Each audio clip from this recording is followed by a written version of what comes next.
Assalamualaikum warahmatullahi wabarakatuh. Kali ini kita akan membahas tentang bangsa miskin yang berlomba-lomba membangun gedung pencakar langit. Kekayaan sangat besar yang didapat dari minyak sangat membantu permainan dan pembentukan kekuatan peran dari keluarga kerajaan Saudi, baik di dalam maupun luar negeri. Wilayah ini dahulu merupakan wilayah perdagangan, terutama di kawasan Hijaz antara Yaman, Mekkah, Madinah, Damaskus, dan Palestina. Pertanian dikenal saat itu dengan perkebunan kurma dan gandum serta peternakan yang menghasilkan daging, susu, dan olahannya.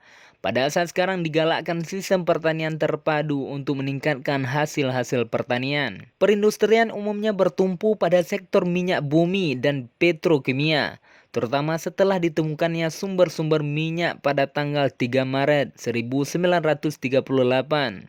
Untuk mengatasi kesulitan sumber air, selain bertumpu pada sumber air alam, juga didirikan industri desalinasi air laut di kota Jubail. Sejalan dengan tumbuhnya perekonomian, maka kota-kota turut mengalami pertumbuhan dan perkembangan. Kota-kota yang terkenal di wilayah ini selain kota suci Mekkah dan Madinah adalah kota Riyadh sebagai ibu kota kerajaan, Dammam, Dahram, Kafji, Jubail, Tabuk, dan Jeddah.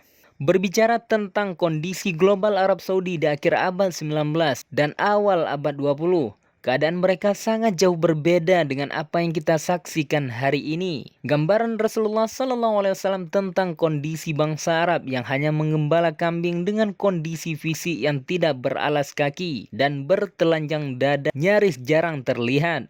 Bahkan nubuat Rasulullah SAW bahwa mereka akan berlomba-lomba untuk membangun gedung bertingkat dan bangunan megah saat ini sudah mulai menjadi kenyataan. Dari Abu Hurairah radhiyallahu anhu berkata, Rasulullah SAW bersabda, kiamat tidak akan terjadi sehingga orang-orang berlomba-lomba meninggikan bangunan. Dalam riwayat Muslim disebutkan, jika kamu melihat orang-orang yang tidak beralas kaki, telanjang badan, miskin, dan para pengembala kambing telah berlomba-lomba meninggikan bangunan. Jika orang-orang yang telanjang badan dan tidak beralas kaki telah menjadi pemimpin manusia, maka itulah sebagian tanda kiamat. Dan jika para pengembala hewan ternak telah berlomba-lomba meninggikan bangunan, maka itulah sebagian tanda kiamat. Dari 5 perkara gaib yang hanya diketahui oleh Allah semata. Hadis riwayat Muslim. Para pengembala kambing, orang-orang yang tidak beralas kaki, telanjang badan, miskin dan kelaparan namun mampu menjadi pemimpin dan membangun gedung-gedung pencakar langit itu tidak lain adalah bangsa Arab.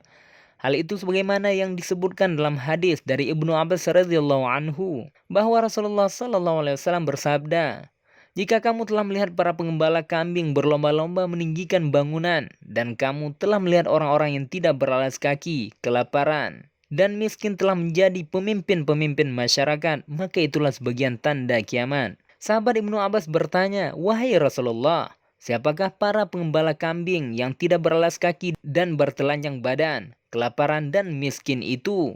Beliau bersabda, mereka adalah orang-orang Arab. Subhanallah, inilah yang sedang disaksikan oleh seluruh dunia. Bangsa Arab yang awalnya hanya bekerja pada sektor peternakan kambing, mengembala unta dan sapi, serta tidak beralas kaki. Kini mereka tinggal di perkotaan lalu membangun gedung-gedung pencakar langit.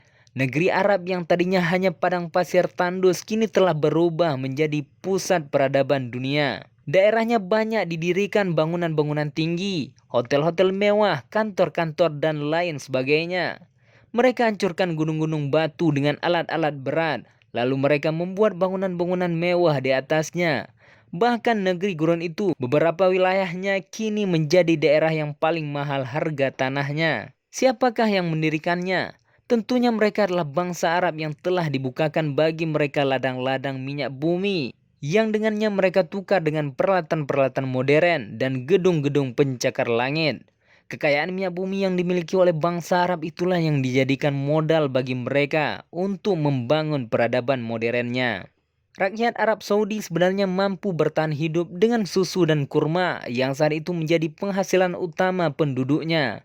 Meski di awal berdirinya pemerintahan Raja Saud, rakyat Saudi masih hidup terbelakang. Namun keadilan dan kesederhanaan penduduknya yang memegang teguh ajaran Islam menjadikan mereka rakyat yang merdeka. Pada sekitar tahun 1933, ladang-ladang minyak di tanah Arab diusahakan dan dikembangkan. Saat itulah gaya kehidupan sebagian penduduknya sudah mulai berubah. Wallahu a'lam bishawab. Wassalamualaikum warahmatullahi wabarakatuh.